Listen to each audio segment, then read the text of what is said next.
Exciting news! We're heading in a new direction, and I'm hoping a much more useful direction for you. After getting some feedback from some of my most wonderful and clever listeners, I've realised that I can actually make a much bigger difference with this podcast, and I am finally ready to do that. When Ash McGrath suggested I have this podcast, I had just given a talk at Women in Leadership, and I had shared some of my best juice around how to communicate, how to be assertive, and I did it in my way, which, if you know me already, is a little bit different. As my husband and I say, is he funny or milk funny?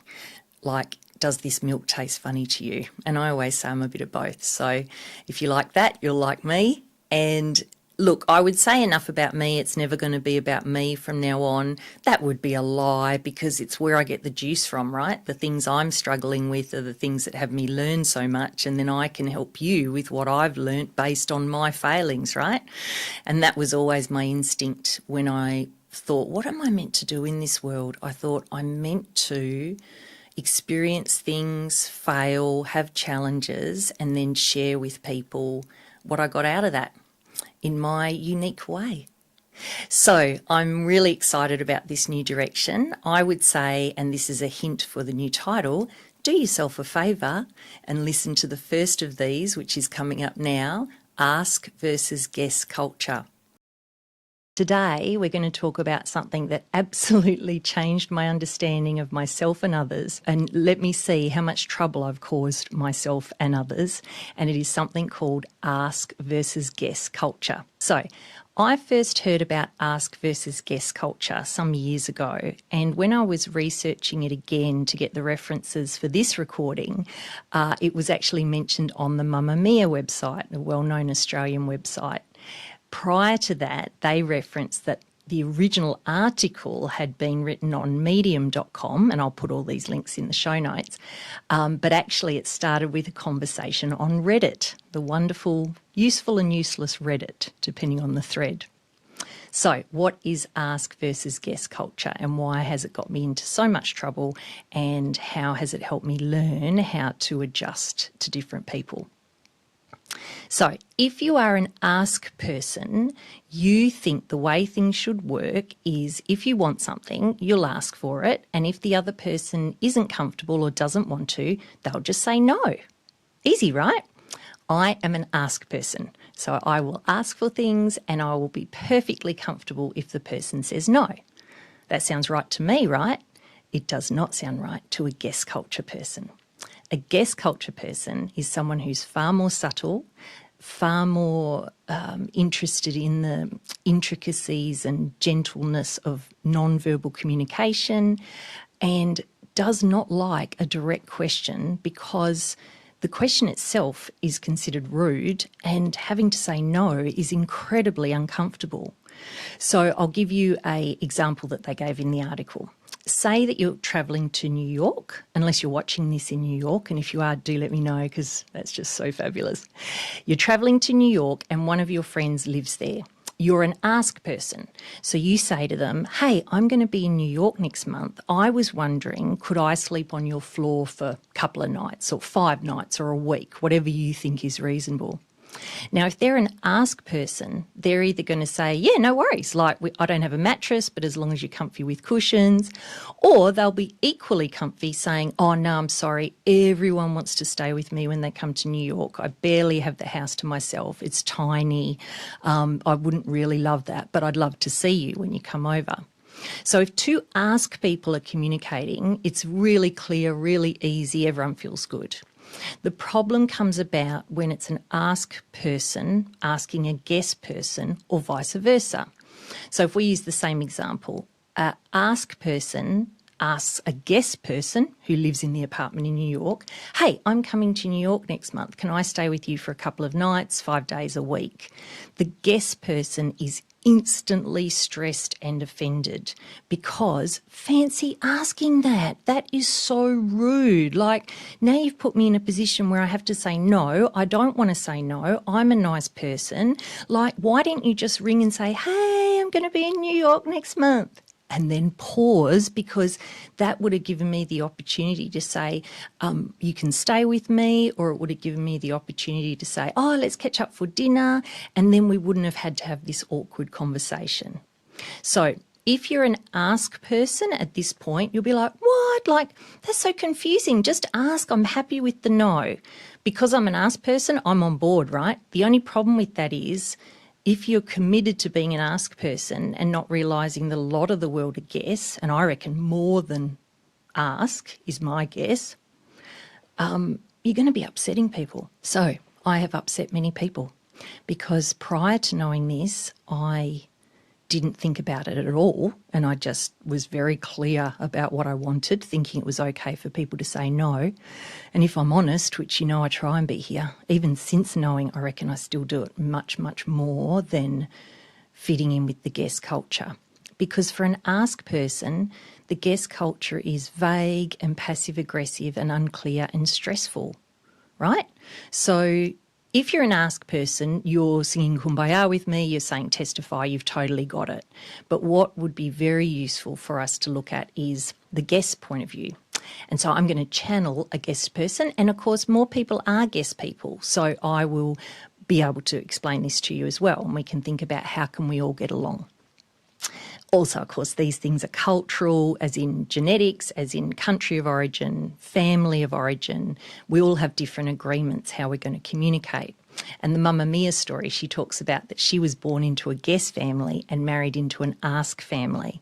So what happened there was, when she was first married to her husband and having some difficulties with what was happening, she realised she was a guest person and he was an ask person. So what she was doing is saying things like, when they walk past a cafe, oh, that cafe looks nice.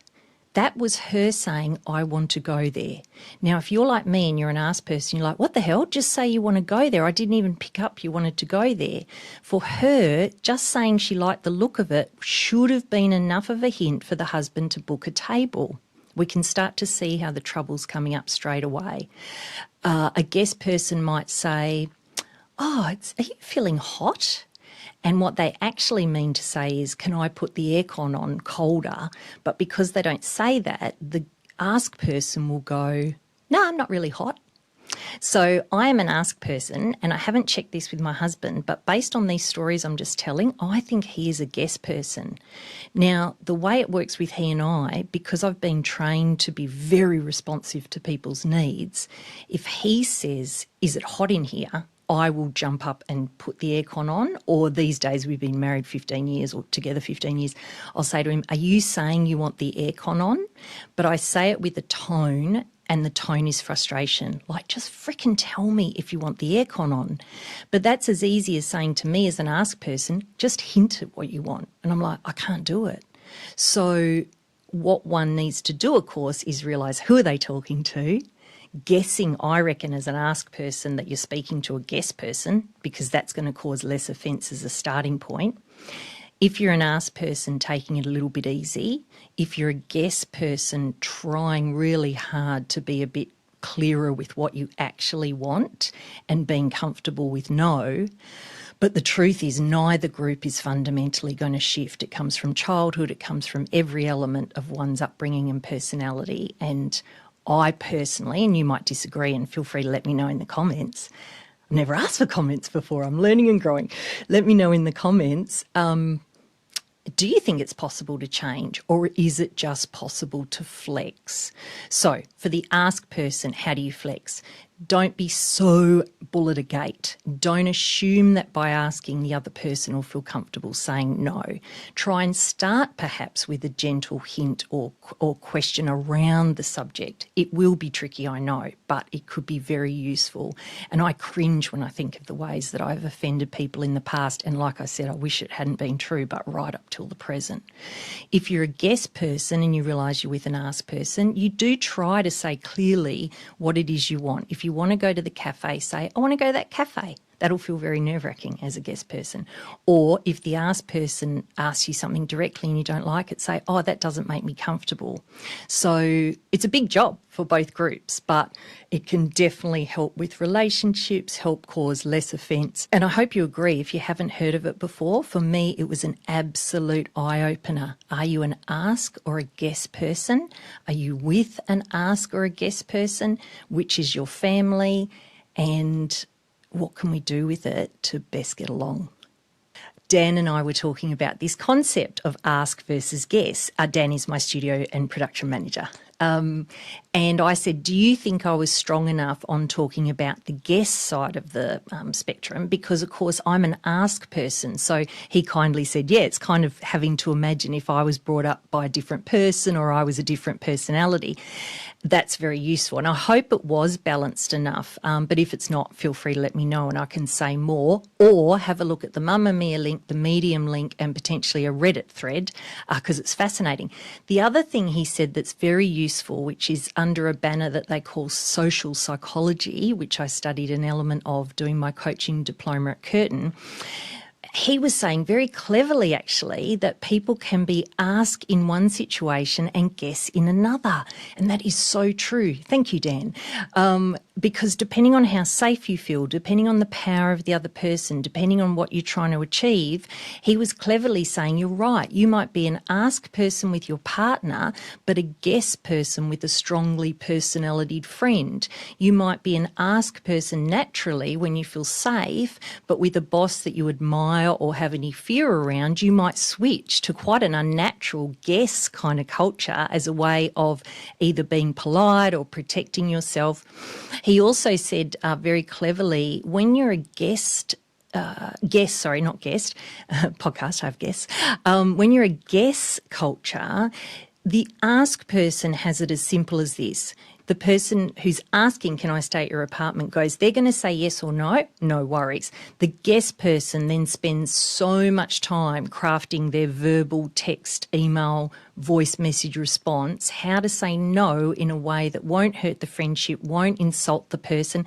The ask person doesn't need any of that. But of course, that's why they're an ask person and the other person is a guest person, because they would be an ask person too if saying no wasn't such a hellish nightmare. And then if you're both a guest person and conflict avoidant, which many, many, many people are. I say in my training, the world's three biggest fears are public speaking first, death second. That's why Seinfeld says people would rather be in the coffin than doing the eulogy. And third is difficult conversations. Difficult conversations are under the same banner as conflict avoidant. So you imagine the poor guest person in New York in their little house just trying to live their life has this rude ask person asked to stay. How dare they ask that? Now they've put them in this terrible position where they have to spend an hour or 2 hours crafting their response. They have to worry about it until the person arrives in New York. That was very useful, Dan. I think it helped put more of the weight. Because I'm an ask person, I feel my own pain. But, of course, actually, I think the guest people cause ask people pain in that they're not clear, and that is really annoying and it can feel passive-aggressive. But actually, I think if it was a pain-off, the guest person is suffering more in this scenario. So as an ask person, I think it is actually a little easier. I'm saying that and I'm like, no, it's not easy. It's hard to shift. Like, say if I wanted something as an ask person, do I just say, here's an idea? Or maybe in the New York example, I'll just say, oh, I'm going to be in New York next month, and then leave it. Or if I want something from someone at work, it might be, I'm thinking about the blah, blah, blah, and then leave it, give them the space to come back. I'm now looking at Dan, who's not a guest person, he's a combo. But do you think that kind of, if an ask person wants to be more guessy, they wouldn't ask a direct, difficult question that could be awkward.